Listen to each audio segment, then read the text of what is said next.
Hello, if you're running keys from the Golden Vault, this might help. Reach for the stars.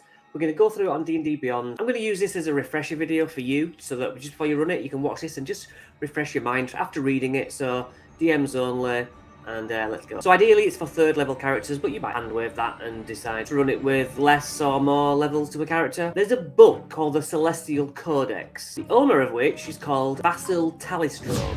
He's a sage who works for the Golden Vault itself. He has a friend who has stolen the book. His friend is called Marcos Delphi from Delphi Mansion. 4 adventurers were hired to get the book back. It's believed they are now dead. So the quest comes for your party to go retrieve the book. Okay, so we get a load of text about why Marcos would want the book. His head has been overtaken by Krokulmar. Marcos used astrology magic to attempt to contact people from other planes, and he was eventually consumed mind-wise. They get given the adventure. Vasil doesn't want you to harm his friend Marcos. He's worried about what might have prompted him to steal the book and what he might do with the book's information, because the book obviously has the power to talk to people from other realms and potentially summon them here. So Elra is one of the dead adventurers. She appears to the party. My name is Elra Lionheart. Me and my friends died trying to retrieve the book. Marcos is using the book to conjure an otherworldly being not meant to exist in this world. There are creatures that look like puddles of eyes and mouths, and it has hooks for hands, and the mansion itself transforms.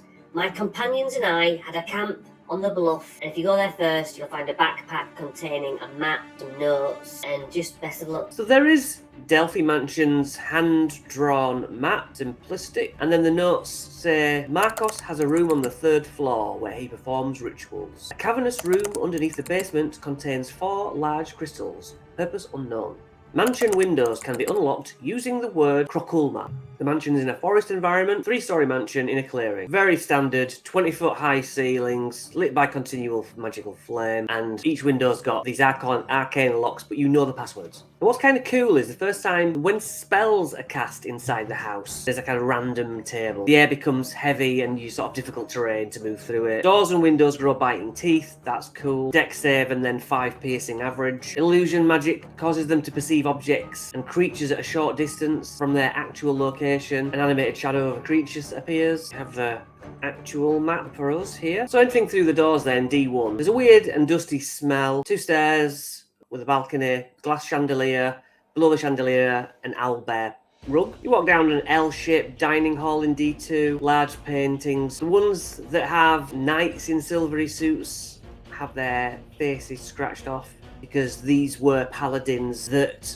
hunted extraplanar threats. The dining room itself has chairs and candelabras with a dining table, heads of several deer, one of which is a mimic. Look, it's better than it being a chest again, isn't it? So imagine a deer with a massive long shooting tongue. A hidden room. There's a wooden plaque with a lever. DC 11 perception's not very high. I mean, passive perception just means that most players are going to see that anyway. There's scratches around the plaque so you can tell that it moves. There's a load of shelves with 6 specimen jars. They have sladdy tadpoles in there. 2 crawling claws. Don't forget, these don't have to be crawling claws. Use the crawling claws stats by all means, but if you want to say they're more like beholder eye stalks or something far realmy and tentacly in nature, it's fine. A little bit of gold, which is irrelevant, and potion of healing. D4 is stinky with rotten food. Quite a boring room if you ask me. So you could throw a potion of healing in here and there. A pantry with a sack of potatoes. So what? Stairs leading to a wine cellar. D6. Small pedestals around the room, and then 4 suits of armor. 2 on the west side are cleaner. They are animated armor. Animated armor, yeah, 18. I do full health. You might not. These are pretty beefy with their 2 melee attacks. Describe the attacks how you want. You don't have to say slam, slam, you know.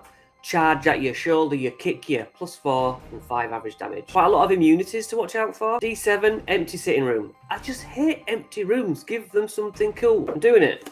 I'm opening up a random page. Iron stomach elixir, a heavy bottle sealed with wax. Inside the potion is thick and metallic, resembling quicksilver. It has a metallic taste that lingers for days. The potion coats the user's mouth and stomach, allowing them to eat anything for 4 hours, quite safely. Completely random, completely stupid, but it's better than an empty room because they suck. D7B. The walls of this room are painted with grim paintings. No furniture except a rug and a sword mounted on a wall. It's a rug of smothering, jumps up and tries to suffocate you. They are fun. Flying sword. also fun. Another hidden room, which isn't a passive perception thing, it's you have to investigate to find it. But it's only quite a low investigation DC. Cobwebbed chairs.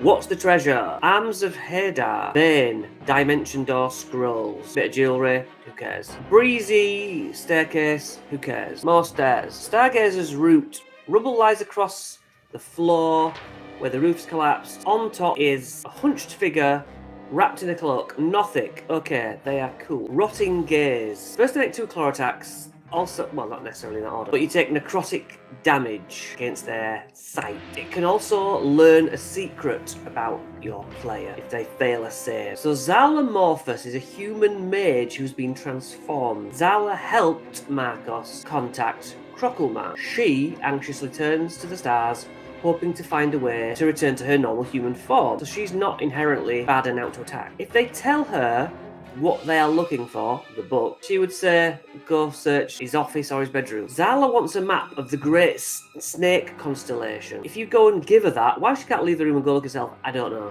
If you go give her that, she'll tell you the password to the wine cellar. Falvarak. She carries 2 spell scrolls, Crown of Madness and Sleep, and a spell book which has, well, you can see. Arcane Lock, who cares about these? Knock, Magic Missile, okay. I'm thinking about if this is a one-shot, you know. Shield, yeah, sure, we'll take it. Maybe they have a short rest and you just say, yeah, fine, you can do that spell. You can do that spell now. You've studied it long enough. I imagine these to be one-shots, that's why. Right, guest bedrooms look almost the same. Dusty, desk, wardrobe, blah, blah, blah. This triggers an Eldritch Surge's table, though.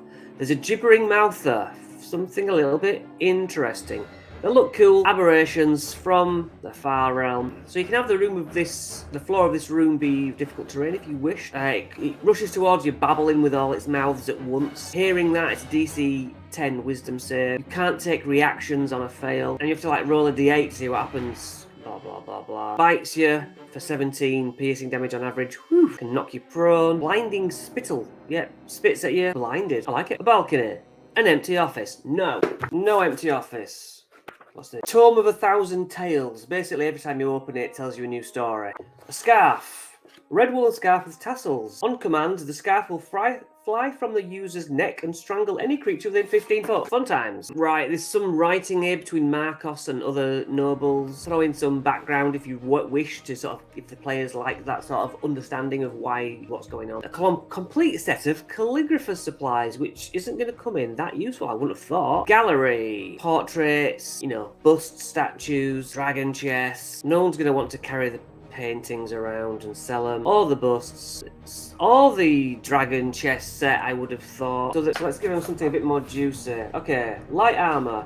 A set of boiled leather armor, dyed a deep brown with brass rivets and suede cord. While this armor is worn, any player can wear it. It changes to fit whatever. The user's weight is reduced to half, allowing them to move quickly, quietly, and easily, ignoring difficult terrain, moving with advantage on stealth and quicker, give them another 10-foot movement. Better than nothing, which is what was offered. D13 is an alchemy lag. This room reeks of chemicals. Fine. 2 cloaked figures, a human cult fanatic called Xander and an apprentice named Kura, who is just a normal cultist. They don't attack intruders. These also just assume that the codex is in Marcus's bedroom. No one seems to give a goddamn about this book that's really important. Characters can get some alchemist supplies, 4 potions of healing, potion of gaseous form, oil of slipperiness, and 1 dose of assassin's blood. What's assassin's blood? You make a DC 10 con save, or you take 6 average poisoned and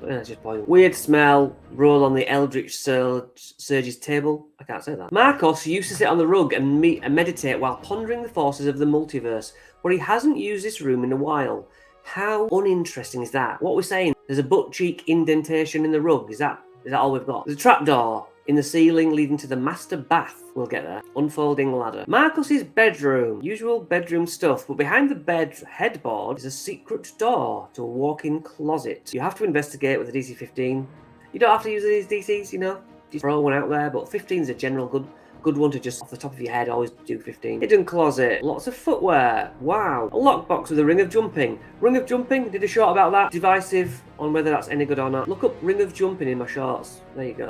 D16, student quarters. So Marcus would share his drive for knowledge, but didn't say that it was contacting Krapulma. The pupils fled the mansion after Marcos made his pact.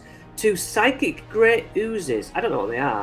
Oh, okay. Interesting. Easy to hit. Corrode metal. You know, this is just a reworked grey ooze. Yeah. Now, what's reworked about it is it has psychic crush. DC 10 intelligence save or 10 psychic damage. Hey, it's trying to be interesting. Let's give it credit. Variant. Psychic grey ooze. What else can we get? Nope, nothing. Deny. There's treasure. Spellbook. Misty Step, maybe? Tasha's Hideous Laughter, maybe? Useful in this one adventure. Bathroom. A bath. Sinks. Mirrors, fireplace, small table, collection of colourful bottles, magically heated water and magically cooled water, 4 perfume bottles. So what? Why has it got stages on the 3rd floor hall? Eldritch observation room. This room is empty except for a circle of vile symbols. Standing in the circle is an 8-foot tall bipedal creature. It's a hook horror. Armor class 15, 120 full health, speaks hook horror. The hook horror is blind, but does have blind sight. 2 massive hook attacks, but reskin it because it's a transformed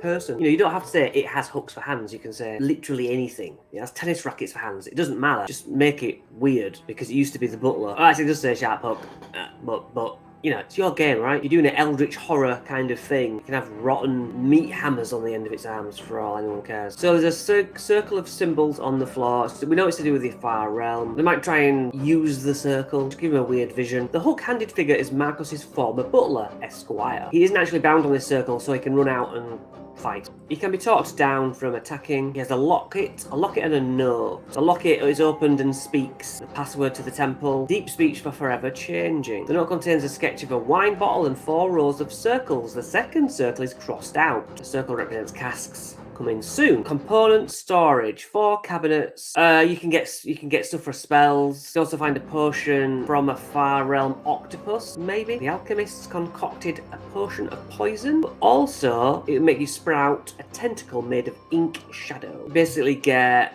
a +4 to an attack from his tentacle and 1d8 necrotic damage. D21, the star map room. Covered in star maps, there's an elf researcher who uses the ghost stats for, named Farenhel, who wanders the room in ghost form. Absolutely harmless. Attacks in self-defense or if anyone tries to steal a star map. Characters will find a constellation for the Great Snake to go back and give Zala. Storage rooms, 2 ghouls. I've noticed that ghosts and ghouls are so often put together. Really make sure you describe something off the top of your head rather than looking at a picture of a ghost or a ghoul in 5e and just describing that. Okay, just always have, you can use the same stats, but just make it sound like an abomination. Imagine a twisted, 2-headed, 6-limbed experimental monster comes out. It's ghoul stats. Just make it feel like it's fresh and original. The wine cellar smells of grapes. There's wine in there, and casks. 3 of the casks has wine. The 4th is empty and positioned in front of a secret door. Secret door has an arcane lock on it, and we know the password, hopefully, forever changing. Or you can just strong arm the door. DC 24, temple. 4 pews, a stone statue, torchlit chamber. What is the bipedal shape? The statue. Carved to look like it's coming undone, like a frayed rope. Mouths and outstretched tongues. Standing around it are 4 purple cloaked figures. Again, roll on the Eldritch Surge table. If I were you, I don't even roll. I'd go 1 first, 2 second. You do that. What difference does it make? The cloaked figures are neutral, human. You could use cultists, so not that much of a problem. They know Marcos is performing a ritual in a future room, but won't say that. The statue depicts Crockelmar, and with the aid of stone-shaped scroll, any creature that touches the statue has to make a save or get psychic damage. The statue amplifies the Eldritch Surges, which you can understand with Arcana check. Basically, you have to destroy this statue. D25, storage. 4 severed heads. 3 headless bodies on the floor. There are also 4 small crates in the far corner. The severed heads and decapitated bodies belong to the adventuring party. Okay. Some crates in the corner. Wand of magic missiles. That's what they need. Rations. Who's going to be in here for 20 days? Let me know if anyone's using this as a proper campaign book with one mission after the other. I understand you might drop 1 in, but 3 flasks of Alchemist's Fire. Baldur's Gate 3 is anything to go by. That could be quite good. Vestry, a dusty chamber with 4 unlocked wooden trunks. 4 dark purple silk robes. Okay, so you can get disguised. That's interesting, but quite standard. D26B, ceremony room. Iron brackets bolted to the wall hold torches. Spiral staircase to darkness and human voice chanting in a blasphemous tongue. This is very Death House Curse of Strahd. There's a deep speech chant calling to an entity named Crockleman. The ritual room. Okay, 2 roughly circular caves joined by an opening. Oh, the southern cave is empty. The staircase leads purple light emanating from 4 large crystals coming out of the floor. They all flicker together like some sort of emo concert. The chants come from a sallow, dark-robed figure stands at the edge of a circle of arcane runes inscribed on the floor, reading an eldritch passage. A headless body in plate armor, a slug-like creature, has attached itself to the body's neck,